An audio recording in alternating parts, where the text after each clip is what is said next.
Welcome, guys. Today's story, The Mystery of the Dark Alley. That day at school started like any other.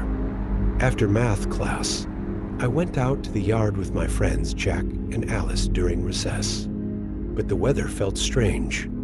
The sun was hiding behind clouds, and a quiet breeze whispered through the air.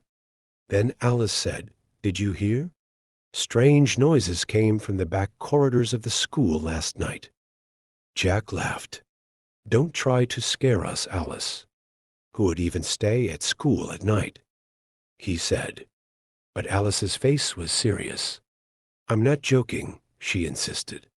"The night guard resigned this morning because he said something was chasing him in the hallway." I didn't usually believe in these kinds of stories, but that day I couldn't shake the feeling that something was off. After the last class, I couldn't find my bag. It wasn't in the classroom. "Maybe you left it in the game room," Alice suggested. Together, we headed to the basement, where the game room was. Normally, it was always locked, but this time, the door was slightly open. We went in. My bag was sitting on a table, but the room felt strange. The walls smelled damp, and the creaking of the old wooden floorboards echoed eerily.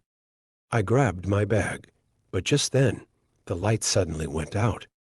In the darkness, we heard a whisper. A thin, chilling voice. "Will you find me?" Screaming, we bolted out of the game room and ran out of the school. It was already evening. As we ran, we somehow ended up in a narrow alley. This wasn't an ordinary neighborhood street. The streetlights flickered, the walls were covered in moss, and the air felt heavy. Behind us, we heard footsteps. Someone or something was following us. When we turned around, there was no one there. But suddenly, a silhouette appeared in front of us. It was tall and cloaked, with long, claw-like hands. Its glowing eyes gleamed in the faint light of the street lamp. "You took the bag," it whispered, "but there's a price to pay." Jack panicked. "You want the bag? Take it," he shouted, throwing the bag toward the figure. As soon as it hit the ground, the figure picked it up and disappeared into the darkness. But this time, everything was eerily quiet, even our own breathing sounded loud. We hurried through the alley and finally reached the main road. None of us said a word. When I got home, I didn't tell my mom anything.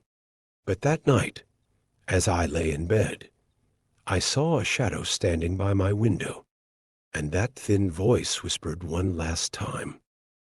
This is just the beginning. The story ends here. What do you think was in the bag? Or is the figure coming back?